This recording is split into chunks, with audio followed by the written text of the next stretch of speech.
¿Sí? Pues le genere más dudas. No, sí, profe, sí quedó más claro. Gracias. Muy bien. Entonces, ya después de ahí, sí terminamos el ejercicio, después vimos la tarea, y ahora nos toca ver la parte del barómetro y la presión atmosférica. Nos dice que el barómetro es el dispositivo mediante el cual se mide la presión atmosférica o presión barométrica también. Cuando vean entonces la presión barométrica es tanto. Se está refiriendo también a la presión atmosférica, pero por lo general se utiliza como presión atmosférica, por lo menos aquí en México, así se conoce.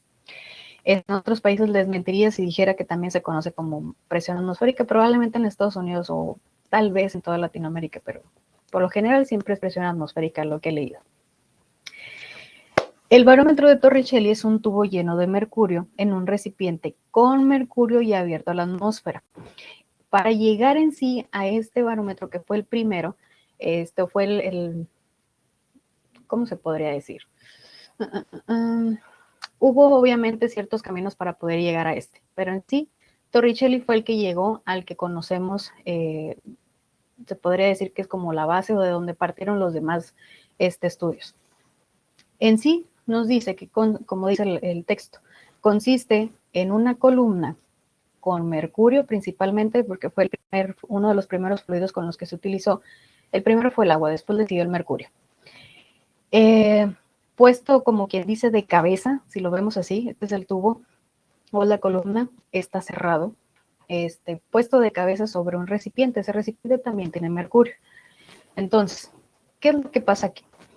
En sí, este dispositivo que vemos ahí así tan sencillo, ayudó para poder determinar el valor de la presión atmosférica, pero en ese entonces no se conocía que existía una presión atmosférica. De aquí partió el cómo determinar la presión atmosférica y que existe una presión ejercida por el aire sobre la superficie, como lo habíamos visto anteriormente. ¿Qué es lo que dice aquí? En una de las características del barómetro es que, por ejemplo, aquí vemos cierta dimensión o cierta figura al final o a la cabeza del tubo. Nos dice que independientemente también de la forma que tengamos acá, como lo vemos en el caso de la presión, que si nos paramos por ejemplo, si fuera en el mar y que veíamos que era esta parte de aquí, todo como que no la misma figura, iba a ser la misma presión. Para el caso del barómetro también sucede lo mismo, porque solo importa la presión ejercida por el fluido, independientemente de la figura que tengamos acá. Puede ser en forma como de óvalo, puede ser un círculo. La presión, utilizando las mismas condiciones, obviamente, va a ser la misma que tengamos en el punto A, en el punto B, y ejercida también en el punto C. ¿Qué es esto? Perdón, el punto C sería la presión ejercida por el vacío, podríamos decir, y que veíamos que anteriormente en sí no se puede lograr un vacío absoluto. La presión en el punto B es igual a la presión atmosférica, que es la que vemos acá. Este recipiente está abierto a la atmósfera, entonces el mercurio está en contacto con el aire de la atmósfera. La presión en el punto C se considera como cero, puesto que solo hay vapor de mercurio arriba de este punto. Decíamos, el vacío absoluto es falta de materia, pero realmente condiciones, aunque sean condiciones ideales, pues no se logra.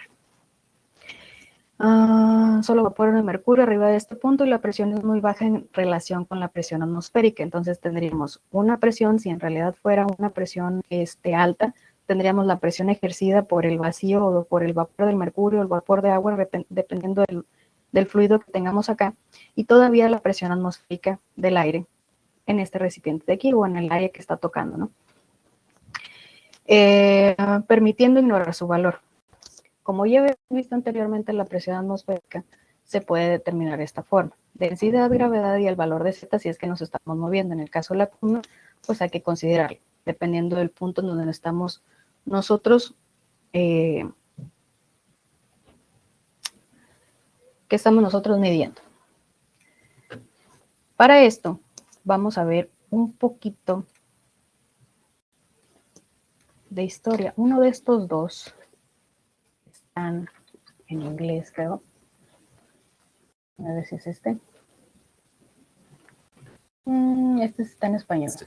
No es cierto, es el que está en inglés. Estos ya ustedes lo tienen, creo que sí los puse al final de la presentación. Ok, este es el español. Pero primero vamos a ver un poquito de historia. Si se fijan acá viene, para aquellos los que no sepamos muy bien el inglés o nos perdamos un poco en las palabras, viene los subíndices, viene pues traducido, ¿no? Al español acá abajo. Entonces, lo voy a poner así rapidito y me dicen si se escucha, por favor. Claims that a true vacuum, a space devoid of matter, could not exist because the surrounding matter would immediately. ¿Se escucha? Yo sí lo Sí se escucha. Muy bien, entonces lo voy a poner desde un inicio. Así, paréntesis.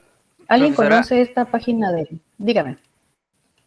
Yo creo que sería mejor idea que nos mande el link y verlo, porque la verdad, pues el audio está desfasado con el video. No importa, con que usted lea, ¿sabe un poquito de inglés? ¿O se ve los subtítulos? El link ya lo tienen, ¿eh? Lo puse en la unidad. En el PDF. Ahí debes. Ok.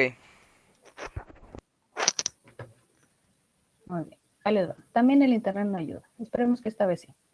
Ahí les va.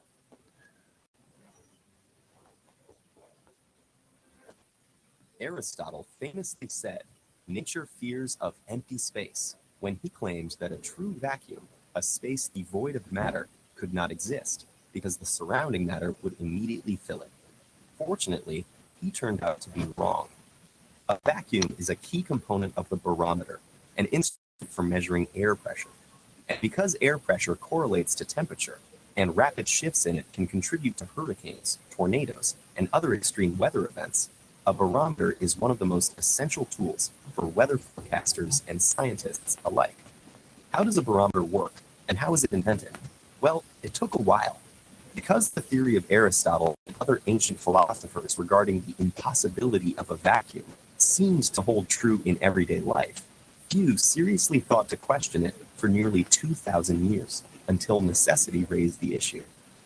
In the early 17th century, Italian faced a serious problem when they found that their pumps could not raise water more than 10.3 meters high.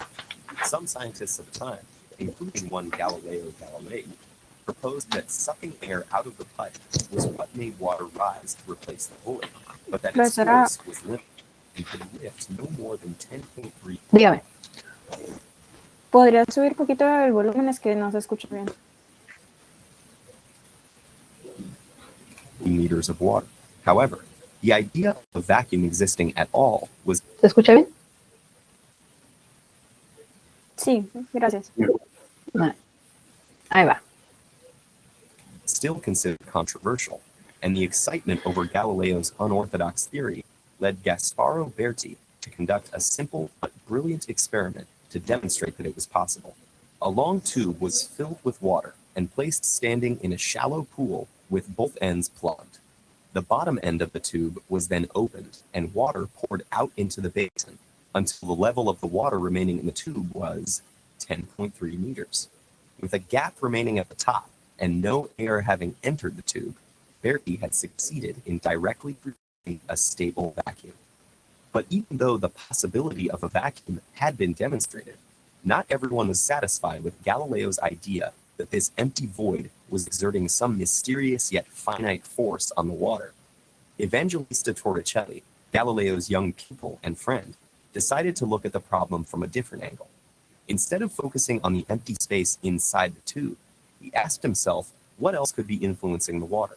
Because the only thing in contact with the water was the air surrounding the pool, he believed the pressure from this air could be the only thing preventing the water level in the tube from dropping further.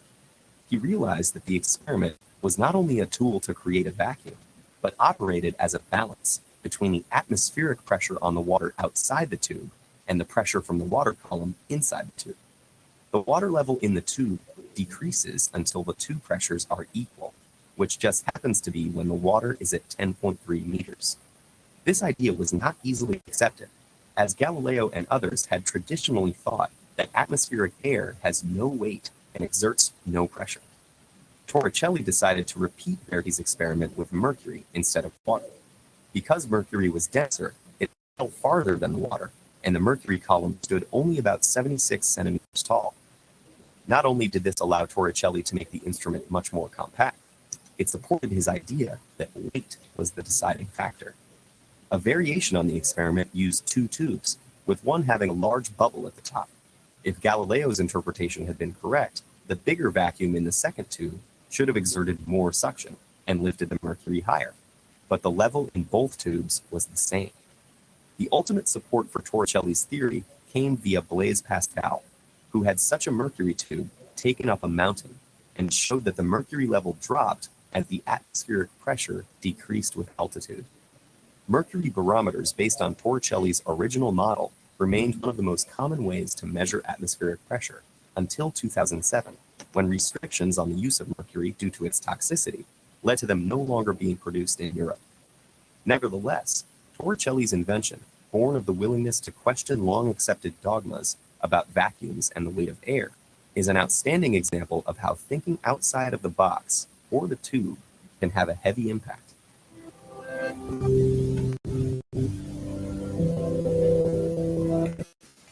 ¿Qué tal? ¿Lo habían escuchado antes?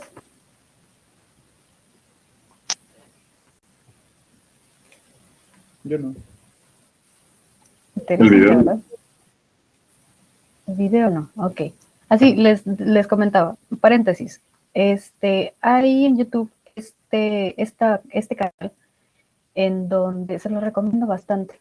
Tiene bastantes videos educativos. Entonces, así como algunos son personas hablando o exponiendo, son más que nada así como animados. Entonces es como que más entretenido, ¿no?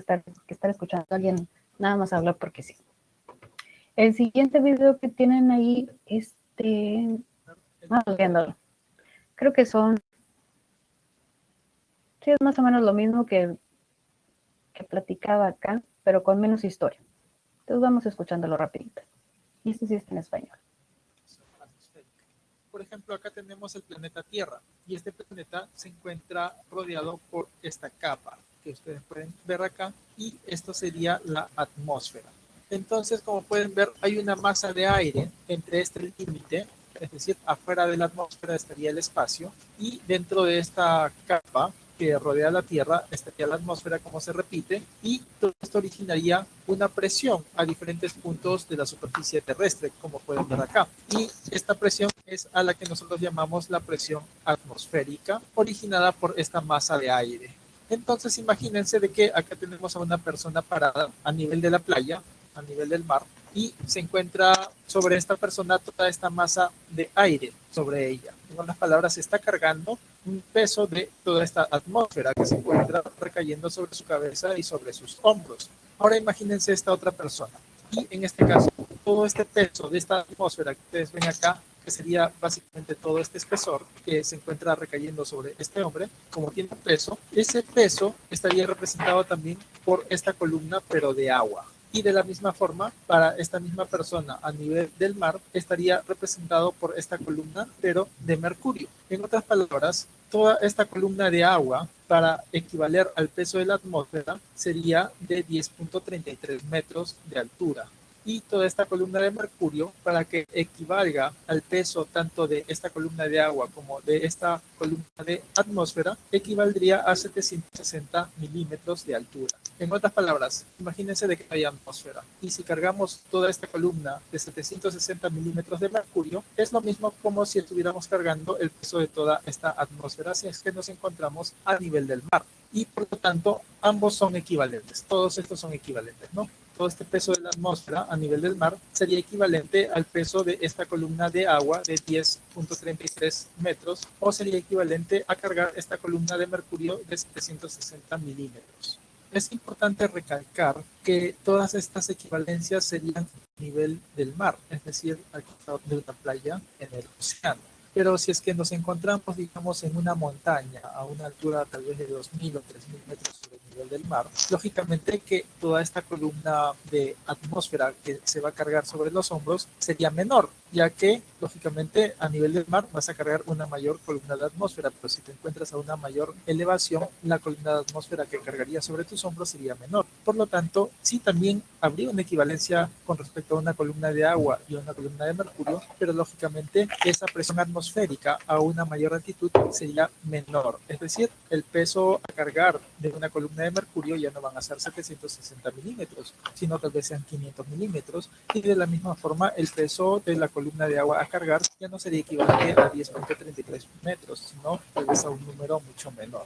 Ahora ustedes se preguntarán de dónde sacamos estos 760 milímetros. Esto se lo debemos al señor Torricelli, quien descubrió que básicamente había una presión atmosférica sobre las superficies de la Tierra. Y esto fue gracias a un experimento que él realizó mediante un recipiente de mercurio, como pueden ver acá. Acá pueden ver que este recipiente circular se encuentra lleno de mercurio hasta la mitad, y mediante un tubo de 1 metro de longitud, y lógicamente que en este extremo tiene un área A, lo que él hizo fue lo llenó de mercurio, como pueden ver acá, y luego le dio vuelta, lógicamente que con el dedito hizo de que esto aún permanezca lleno, y se dio cuenta de que esto empezó a descender, pero empezó a descender solamente hasta este punto. Y como él pudo ver experimentalmente que esta longitud de mercurio que quedó, digamos, en suspensión era de 760 milímetros. Entonces él se preguntó esto a qué se debe, ya que lo lógico hubiera sido de que todo esto siga descendiendo hasta que quede completamente vacío.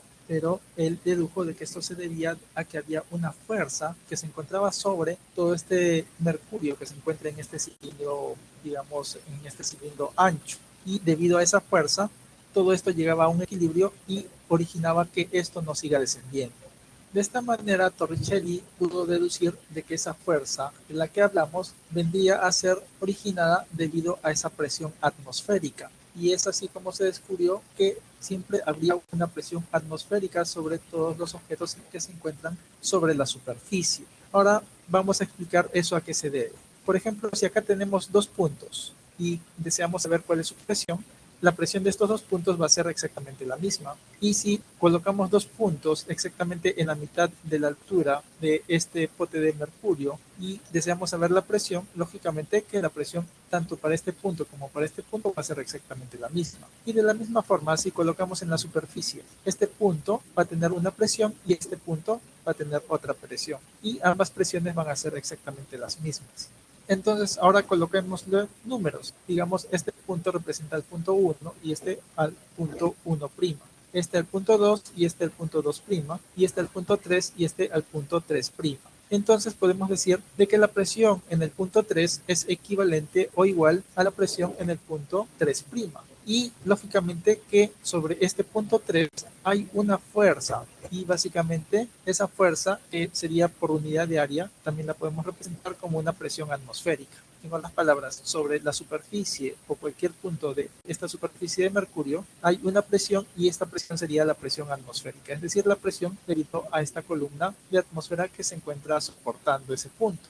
Ahora, sobre el punto 3', la única fuerza que se estaría soportando sería el peso de toda esta columna de mercurio, ya que una vez que esto acabó de descender, esta parte queda con una presión igual a 0, es decir, una presión vacío. Por lo tanto, podemos igualar, ¿no? La presión en 3 es igual a la presión en 3', y la presión en 3 sería la presión atmosférica. Y la presión en el punto 3' sería la presión originada por el peso de toda esta columna de mercurio. Y de acuerdo a la presión hidrostática, podemos decir que esa presión sería igual a la densidad de este líquido. En este caso sería la densidad del mercurio multiplicado por la gravedad y multiplicado por su altura.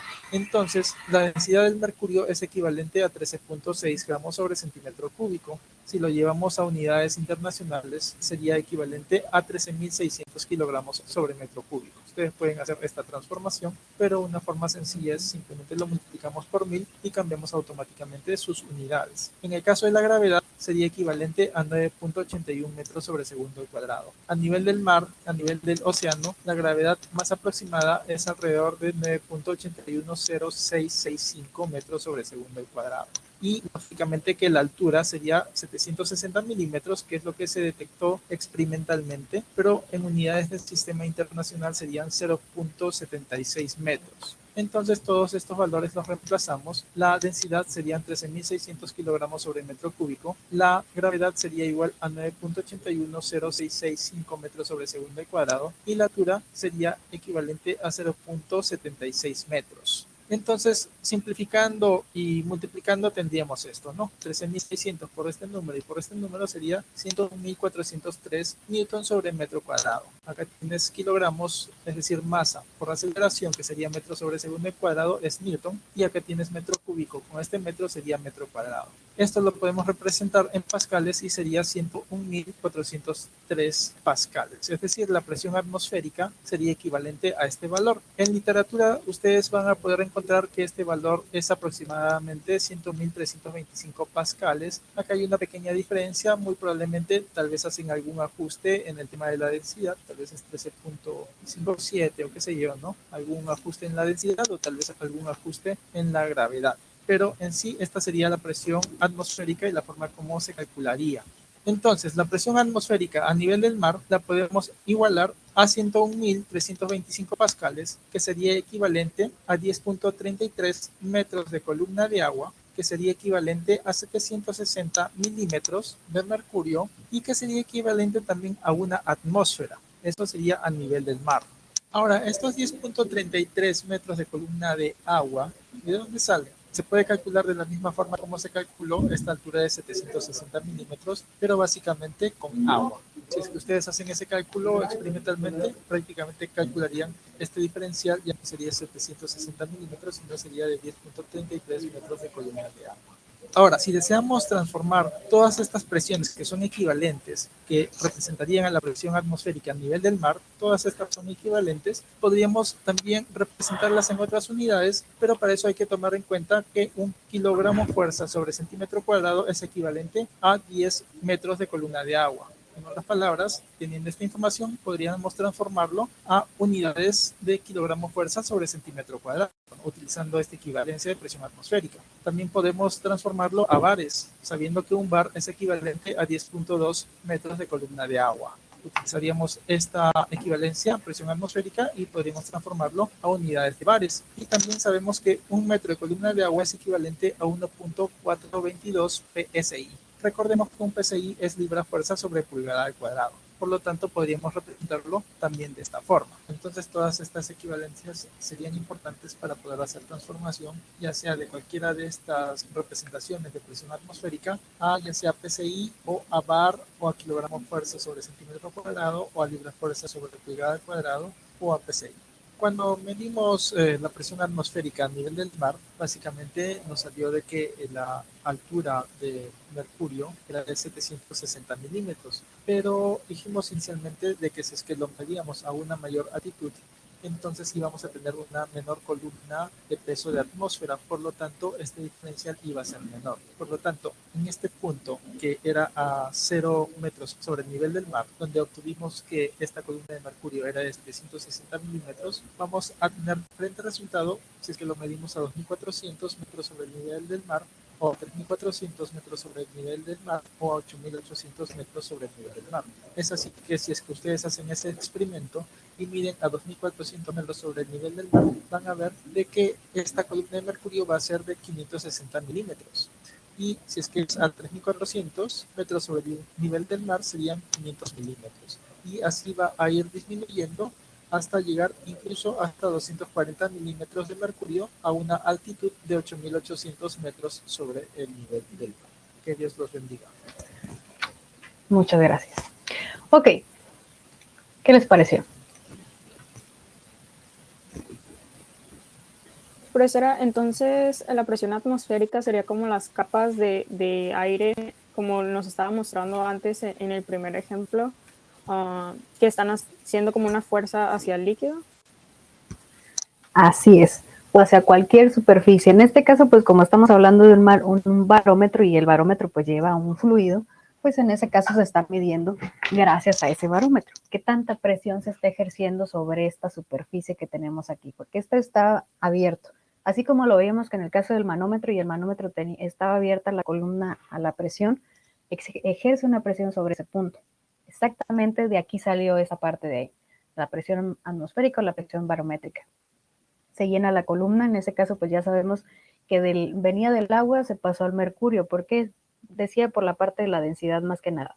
Pues imagínense replicar este ejemplo con agua, pues tendríamos que tener primero que nada pues una columna de 10 metros, bueno, 11 metros como mínimo, pues ¿a qué hora, no? Mejor tratarlo de hacerlo más pequeño y aún así, comparando los resultados, daba la misma presión atmosférica, que obviamente solamente influenciaba ahí la densidad del fluido. Pero sí, igual, ejerce presión sobre esta superficie. Y esta columna, que es el caso de la Z, pues va a cambiar dependiendo del fluido, que era lo que les comentaba cuando teníamos cambios de presiones. Si hablábamos del mismo, el mismo fluido, lo que nos va a regir ahí es el tamaño o lo que mide la columna.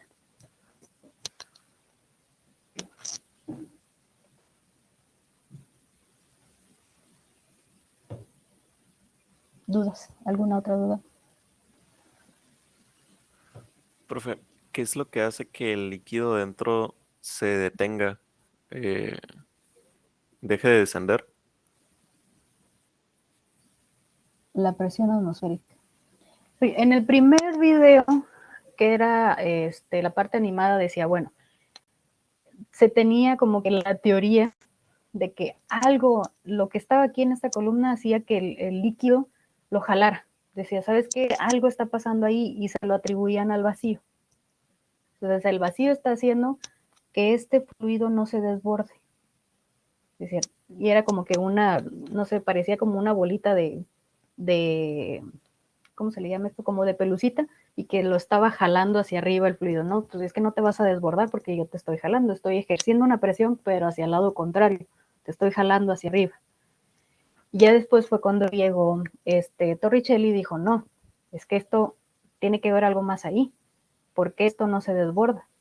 Y ya fue cuando llegó a la conclusión de que existe otra presión que está generando presión sobre este fluido y está evitando que se desborde. Y es por eso. Obviamente tiene ciertas características, ¿no? Si lo llenamos o si tenemos más mercurio en nuestra bandeja, vamos a tener que desbordarlo en cierto punto. Sin la torre.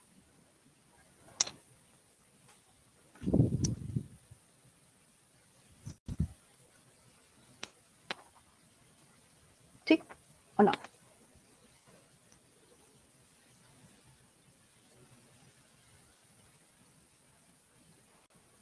Sí, profe, Hola. gracias. De nada. ¿Alguien más?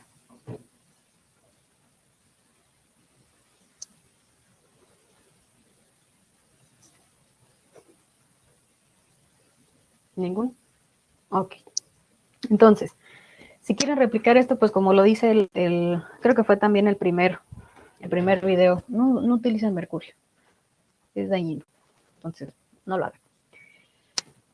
Después de ahí, pues un ejemplo así rapidito. Nos dice que tenemos que determinar la presión atmosférica en un lugar donde la lectura barométrica es de 740 milímetros de mercurio. Suponga una densidad del mercurio de 13.600. Entonces, así rapidito. Presión atmosférica, debido a la presión hidrostática, densidad, gravedad y la columna en Z. Determine la presión atmosférica en un lugar donde la lectura barométrica es de 740 milímetros, de mercurio. Lo veíamos en el segundo video. Me lo pongo porque lo borré. Como por aquí. ¿Dónde estaba? Acá. Decía, bueno, al nivel del mar, yo voy a tener esta medición de 760 milímetros de mercurio. Si nos vamos a una posición de 2.400 metros sobre el nivel del mar, la medición va a cambiar. Si vemos el ejercicio, nos está dando ya la lectura barométrica, 740 milímetros de mercurio. ¿Qué quiere decir eso?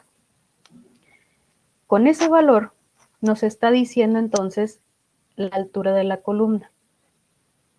La altura de esta columna a la presión atmosférica o sobre el nivel del mar es de 760 milímetros.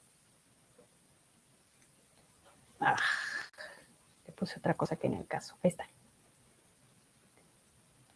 Nosotros ya conocemos el fluido, que es el mercurio, y nos está dando la densidad. Nosotros ya sabemos el valor de gravedad, que es de 981, lo vamos a tomar así. Y entonces ahí la incógnita, en términos generales, sería Z. ¿Cómo entonces nosotros determinamos el valor de Z? Bueno, es que ya el ejercicio nos está diciendo que la lectura barométrica es igual a 740 milímetros de mercurio. Estamos trabajando con mercurio, entonces la columna, que sería la representación a nuestra fórmula del valor de Z, es de 0.74 metros o 74 centímetros o 740 milímetros de mercurio. De ahí vienen estos 0.74 que vemos acá. ¿Dudas con esta parte? El Z y los 740 milímetros de mercurio.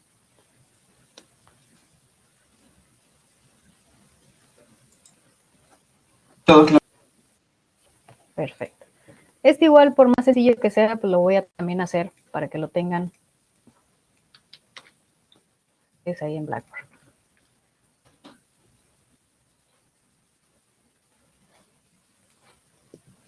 Rapidito.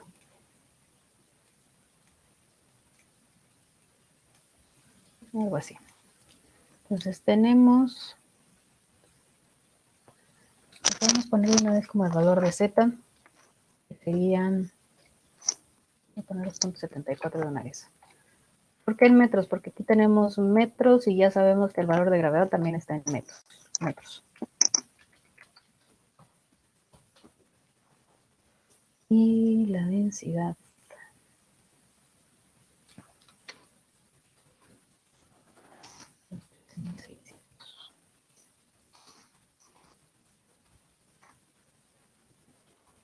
Listo. Presión atmosférica.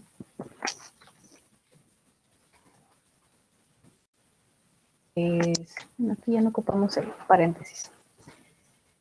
Es densidad por gravedad por Z. En este caso ya sabemos que las unidades nos va a dar diferente a los kilopascales, entonces para convertir esas unidades que son, nos quedarían metros cuadrados, kilogramos metros cuadrados, kilogramo sobre metros por segundo al cuadrado. Para pasar de eso kilopascales, nosotros solamente tenemos que dividir este resultado entre 1000.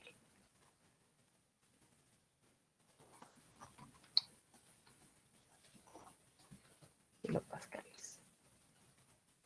Video sencillito. Se nos dio igual. Ahí está. 98.73. No creo que haya duda con este, ¿verdad?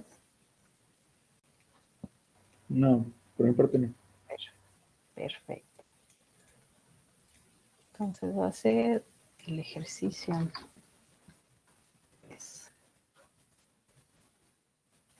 Y listo. Terminamos con esto. Después de aquí, ¿qué creen que sigue?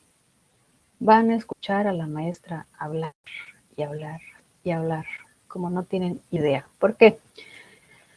Ocupamos primero conocer todo esto para después irnos. ¿Dónde quedó? Y es todo esto, tabla de propiedades. Y aquí medio metemos un pequeño ejemplo hasta llegar a la ecuación del gas ideal. Entonces, todo esto me van a escuchar hablar. Empecemos de una vez para acabar con esto. Ok. Primero, alguien que me diga qué es temperatura. Así, una idea. O lo pueden buscar en internet si gustan. Aprovechando que estamos en línea.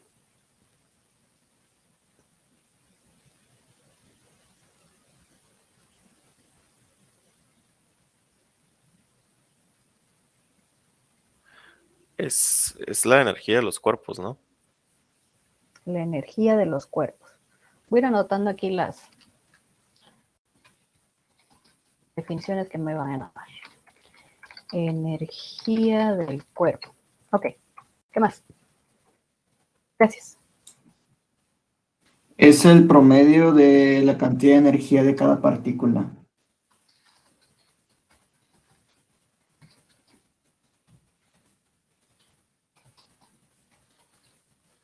Ok.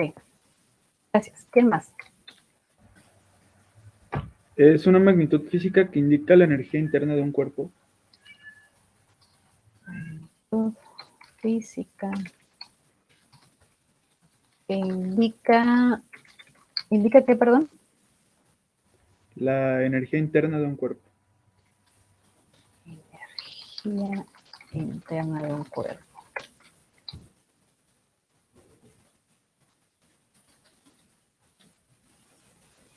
¿Qué más?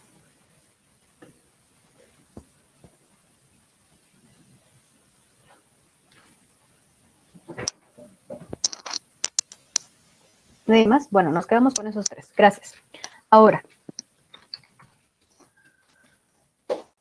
¿quién me dice que es calor?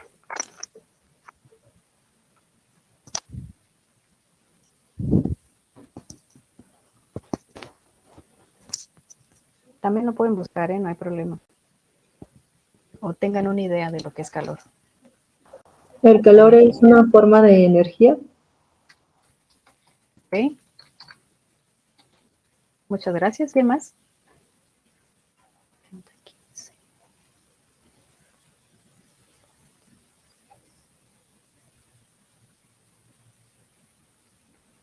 ¿Nadie más?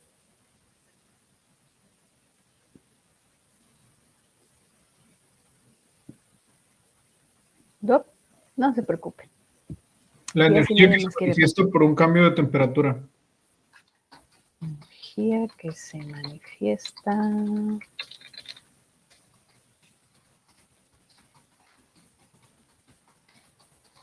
Ok.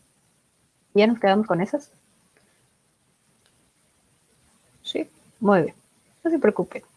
Igual, así como lo vimos para la parte termodinámica, para la parte de la energía en sí, que existen varias definiciones, tanto para temperatura como para calor, es lo mismo. Lo que sí, y lo que probablemente nos vaya a pasar, es no tener un concepto muy definido y poder distinguir una de la otra. No se preocupen, les tengo un tip. A partir de ya, nosotros vamos a trabajar con temperatura y vamos a trabajar con calor. Yo no les voy a pedir, al igual que termodinámica, no les voy a pedir que se aprendan tal cual una definición, pero sí les voy a pedir que por lo menos se aprendan un poquito el cómo distinguir temperatura de calor, porque es muy común que se confunda temperatura y calor porque van de la mano. Una va con la otra. Y de manera independiente, pues para el caso de la temperatura ocupa el calor. Y para el caso del calor ocupa una temperatura. Por ejemplo, vemos las definiciones de temperatura. Nos dice energía del cuerpo, promedio de cantidad de energía, magnitud física que indica la energía interna de un cuerpo. Si se fijan, estamos hablando mucho de energía, estamos hablando mucho de un cuerpo. Seguimos con energía, en este caso ya un poco más específico, energía interna de un cuerpo. Para el caso del calor nos dice forma de energía. Seguimos repitiendo esta. Pero esta nos dice energía que se manifiesta por un cambio de temperatura. Esa energía viene siendo una energía interna. Pero para poder medir calor, necesitamos específicamente, o para que interactúen calor de un cuerpo a otro, necesitamos un cambio de temperatura. Y es esto lo que les digo, que ocupamos una de la otra, o depende una de la otra, o van junto con pegados, son hermanas, hagan de cuenta, pero no es lo mismo. La forma de distinguir si estamos hablando de temperatura o si estamos hablando de calor son las unidades. ¿Por qué? Nosotros ya sabemos que cuando, por ejemplo, si vamos con el doctor y nos está midiendo, por lo general siempre nos mide la temperatura a pesar de que no digamos que tengamos fiebre. Decimos, bueno, pues te voy a medir la temperatura. Ah, bueno, traes 36 centígrados Celsius. Ah, bueno. Entonces, yo ya sé que traigo 36 de temperatura. Vamos a ver sin bolita, a ver si está rápido aquí. Aquí está. Y listo. Esto es lo que trae de temperatura a mi cuerpo. Y luego después vemos la parte del calor. Existe un proceso muy natural que decimos que cuando, y es parte de la ley cero de la termodinámica, que cuando experimentan cambios de temperatura, decimos que hay un intercambio de energía. Esa energía es calor. Cuando hablamos de energía, nosotros específicamente del sistema con el que vamos a trabajar, que es el internacional, hablamos de kilojoules. Sí, como estamos hablando de energía, obviamente ese kilojoule no nada más corresponde al calor. Pero esta es una de las formas más rápidas de identificar si nosotros estamos hablando de temperatura, si estamos hablando de calor, las unidades. Y también por eso les vuelvo a repetir, soy muy enfadosa con las unidades. Las unidades jóvenes, créanme, que salva bastante, ya sea tareas o algún cálculo que ustedes ocupen hacer allá afuera. Las unidades. Y lo veíamos en los ejercicios, que si nosotros no convertíamos estos kilogramos, metros por segundo al cuadrado, perdón, sumar 98,000 a la presión atmosférica en el ejercicio anterior, imagínense, pues nos iba a dar una presión de 98,800 y garra de kilopascales. Y no, ya vemos que estas unidades no son los mismos que kilopascales, hay que convertirlas. Y ya sabíamos que esos 98 los teníamos que dividir entre 1000 para que queden en kilopascales. Si no, nos daba otro número que ni al caso, un número súper mayor. Y esos errores nosotros no los podemos cometer cuando ya estemos encargados de algún proceso. Entonces, al igual aquí, para poder diferenciar la temperatura y calor, les digo, no ocupo que ustedes conozcan la definición de temperatura o la definición de calor. Lo que sí voy a necesitar de ustedes es que cuando vean estos centígrados, cuando vean Celsius, cuando vean Kelvin, cuando vean Rankine, ¿cuál es la otra unidad? Celsius, Kelvin, Rankine. Con esos tres. Sepan que están hablando de temperatura. Cuando vean kilojoules, por lo menos sepan que estamos trabajando con energías. Ya depende de lo que nos indique el proceso o el ejercicio. Vamos a ver si nos estamos refiriendo a calor o a trabajo, que son los dos procesos con los que vamos a trabajar. Esto sí es bien importante, eso lo aprendo. Las unidades que corresponden a temperatura y las unidades que corresponden a calor. ¿Ok? Eso sí se los voy a pedir. Porque de aquí para adelante, le va a estar bueno. Tenemos una definición así rápido de temperatura. Nos dice que temperatura es una propiedad intensiva. Este tipo de propiedades dice que no depende de la masa o de su tamaño. Su concepto se origina con la percepción de nuestros sentidos, si es un cuerpo caliente o es un cuerpo frío. Sin embargo, somos incapaces de medir con precisión esta cualidad. Para eso es que ocupamos los termómetros. Varias propiedades de los materiales cambian con la temperatura de una manera repetible y predecible, estableciendo una base para la medición precisa de la temperatura. Por ejemplo, el termómetro de mercurio. Pues ya sabemos cómo funciona. Nos ponemos el mercurio, por lo general es abajo de la axila, y en segundos nosotros podemos ver si es que traemos una temperatura elevada al cuerpo.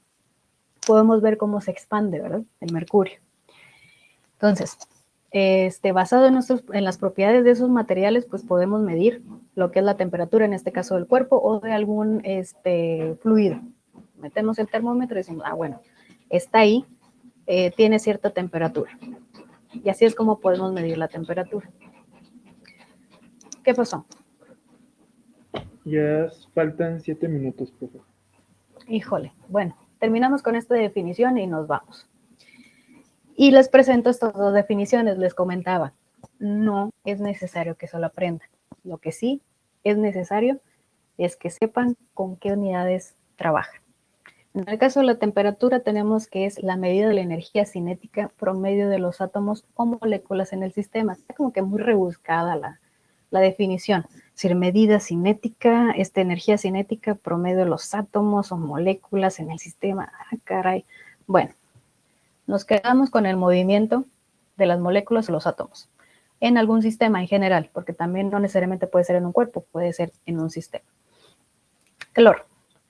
Energía térmica que se transfiere de un sistema más caliente a uno más frío siempre y cuando se encuentren en contacto. Aquí es donde basamos la ley cero de la termodinámica. ¿Alguien ha escuchado la ley cero de la termodinámica? Le dicen sí, no y más o menos. Aquí le paramos. ¿Alguien ha escuchado la ley cero de la termodinámica? Creo que yo sí. Platíquenos, compañera. Si no me equivoco, no recuerdo si es la cero o la primera, pero creo que es del equilibrio térmico, ¿no? Justo eso. Exactamente así. En pocas palabras, equilibrio térmico. ¿Y por qué? Lo descubriremos la siguiente clase. Entonces, hasta aquí le paramos el día de hoy. Omití ese paso. Unidades, Celsius, Fahrenheit, era la otra la que me hacía falta. Kelvin, Rankine. Estos dos, si acaso cuando lo veamos en la parte del gas ideal, ese sí lo vamos a ver en Kelvin. Para el calor, tenemos joules, tenemos kilojoules y tenemos los BTUs. Con estos no vamos a trabajar. Con estos, bastante. Entonces, vemos kilojoules, vemos BTUs, ya sabemos que estamos hablando de energía y tenemos que seguir leyendo para saber si es específicamente una energía térmica o es el calor. Cuando vemos centígrados, cuando vemos Celsius, cuando vemos Fahrenheit, cuando vemos Kelvin, cuando vemos Rankine, ya estamos hablando específicamente de una temperatura de ese cuerpo o de ese sistema. ¿Ok? Entonces, ya nos quedan 5 minutos. Hasta aquí le vamos a parar. Y nos escuchamos la siguiente clase, o sea, mañana, para que me sigan escuchando hablar, que va a estar bueno. Muchas gracias, profe. Buen día. Muchas gracias, maestro. Que tenga buen día. Gracias igualmente.